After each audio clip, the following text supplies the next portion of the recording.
Salbe, Nomen Andi, Komodo bales? Hello, my name is Andi. How are you? Let's talk about the African Romance language. African Romance was an unwritten, everyday vernacular that evolved from spoken Latin in Roman North Africa, spanning modern-day Tunisia, Algeria, Libya, and Morocco. It is classified as part of Romagna Submersa, a category of Romance languages that went extinct without leaving any direct descendants or formal literature behind. While Standard African Latin remained the region's written language, African Romance was the purely spoken street language. Despite never being formally recorded, historical accounts from medieval Arab geographers confirm that the language survived for centuries, continuing to be spoken in inland oasis cities like Gebes, Beja, and Gafsa, as late as 1154, before ultimately vanishing by the 14th century. Because not a single sentence was ever written by a native speaker, linguists have had to reconstruct African Romance entirely through indirect evidence. This reconstruction relies on four specific sources. First, analysts study spelling errors in thousands of official Latin inscriptions, military ostraca, and land deeds, where everyday phonetic habits accidentally slipped into the writing. Second, they examine the explicit complaints of ancient grammarians, such as Augustine, who documented how local speakers failed to distinguish between long and short vowels. Third, they trace more than 40 Latin loanwords and place names, such as Sademus and Jargis, that were absorbed and preserved by neighboring Amazigh languages. Finally, they rely on the historical tracking of Arab scholars like Al-Idrisi, who mapped the language's retreat to the interior. Linguistically, African Romance was a highly conservative Southern Romance dialect that was most closely related to Sardinian, largely due to shared maritime trade routes and political history. The two languages uniquely shared a 5-vowel system, having collapsed Latin's 10 vowels by dropping length distinctions while retaining their original sounds. African Romance also stubbornly resisted palatalization, maintaining hard K and G sounds before front vowels, while preserving doubled consonants, the diphthong ow, and the final S. The language was ultimately eradicated between the 12th and 14th centuries due to the Banu Hilal migrations and the collapse of the urban Christian hierarchy that supported it. Ironically, because African Romance was intrinsically tied to vulnerable cities and state institutions, it perished entirely, whereas the rural Amazigh language survived the conquest and endured. The historical trajectory of this language began when Rome destroyed Carthage in 146 BCE, and later refounded it as a colony, spreading Latin along a distinct geographical gradient. The language took deep roots in the urbanized lowlands of Africa Proconsularis, thinned out toward Mauritania, and was practically absent in the mountainous pre-desert regions, which remains fiercely Amazigh-speaking.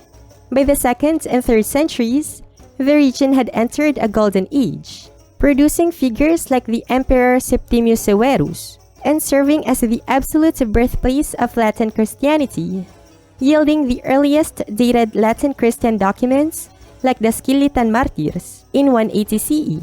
The language dominance was remarkably resilient. It survived the Vandal conquest of Carthage in 439, with the Albertini tablets proving rural Latin literacy continued into the late 5th century, and endured the Byzantine reconquest of 533.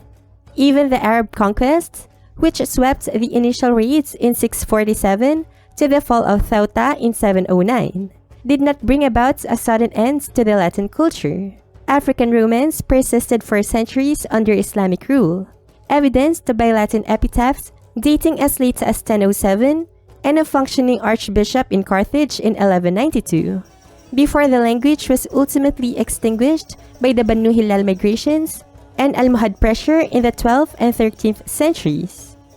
It is crucial to understand that African Romance describes a linguistic community rather than a distinct ethnicity.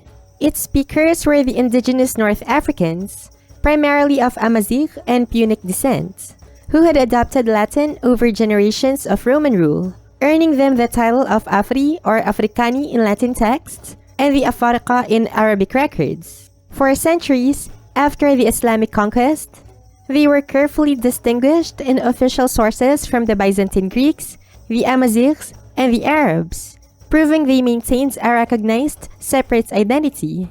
Under Islamic governance, they lived as dhimmis, paying the jizya tax, while quietly maintaining their traditions, electing bishops, corresponding with the Pope in Rome, and burying their dead under gravestones marked with both Christian and Islamic dates. However, their institutional collapse is meticulously documented in papal records. During late antiquity, North Africa boasted over 500 bishoprics, but by 1053, the number had collapsed to 5. By 1076, only 2 bishops remained, falling short of the 3 required by canon law to consecrate a new one, forcing Pope Gregory VII to accept a candidate nominated by a Muslim emir, Al-Nasr, just to keep the church functioning. These Latin-speaking Christians did not physically die out. They simply assimilated over centuries, and their descendants are the Maghrebis of today. Because the Afariqa recorded their words exclusively in formal Latin, the vibrant vernacular culture expressed in African Romance has been entirely lost, leaving behind only the monumental legacy of their Roman African Latin Christian civilization.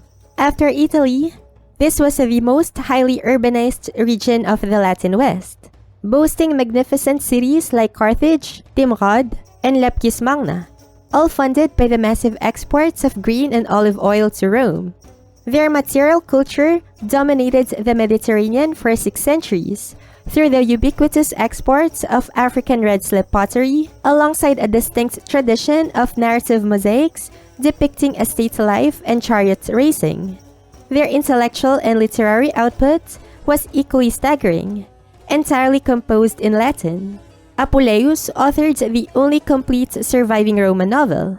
Tertullian single-handedly forged the Latin vocabulary of Western theology with terms like trinitas and persona. And Priscian wrote the definitive grammar textbook used by medieval Europe. Religion formed the absolute core of this culture, characterized by an intense martyr cult and a deep rural reach that embedded Christian Latin words into the Amazigh language.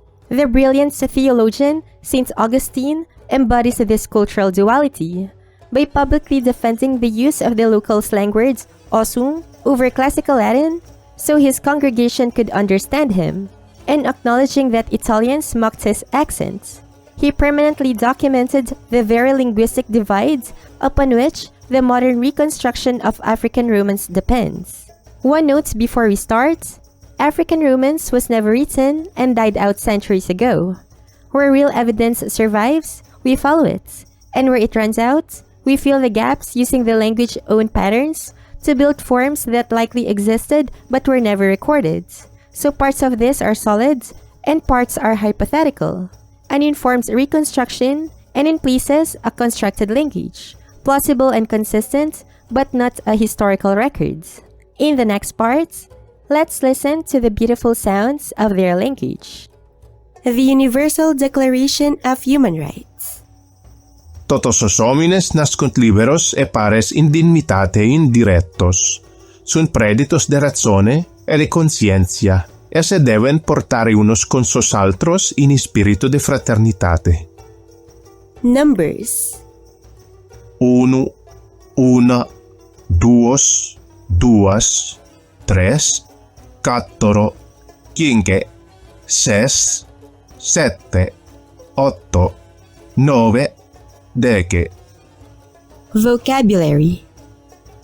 Ego, me, tu, isu, issa, nos, vos, isos, qui, meu. Patre, matre, fratre, sorore, filiu, filia, maritu, esposu, muliere, infante, puella, avu, nomine, connatu, bidua, capu, oclu, auricla, nasu, bucca, dente, lingua, manu, pede, braccio, gamba, corde, sanguine, ossu, pelle, capillu, faccia, collu, dorsu, ventre, genuclu, ditu, cane, cattu, cavallu, bove, vacca, ove, capra, porcu, pullu, gallu, asnu, aucellu, passere, pisce, serpente, lupu, leone, ursu, mure, musca, apicla, ovu, penna, cornu, cauda, falcu, auca, arbore, silva, linnu, foliu, flore, radice, erba, granu, ordiu, oliva, vigna, uva, ficu, melu, chicere, fava, agru, ortu, semine, aratru, temone, iugu, paglia, fenu, seminare, arare, mettere, pane, acqua, vinu, latte, olio, sale, melle, carne, cassiu, farina, frutto, manducare, vivere, cocere, casa, porta, finestra, muru, tetto, focu, mesa, tavola, letto,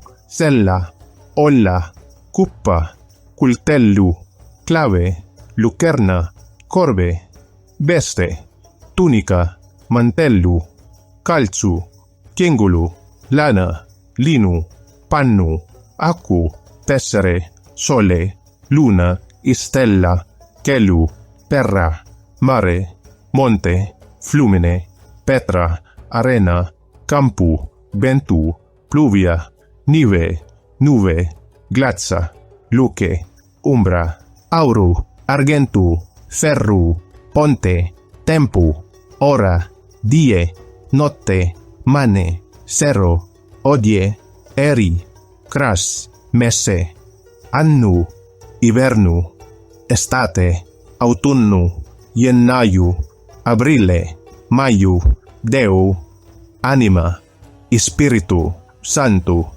ecclesia, sacerdote, peccato, orazione, cruce, pasca, angelu, fide, orare, credere, rege, lege, civitate, bicu, poplu, nummu, mercato, foru, comparare, vendere, prezzo, fabru, rustico, pastore, pescatore, domnu, serbu, anchilla, bellu, milite, spada, scudo, lancia, oste, punnare, vincere, pace, rennare, nave, barca, bellu, remu, portu, ancora, via, strada, rota, carru, navigare, natare, onda, colore, albu, nigru,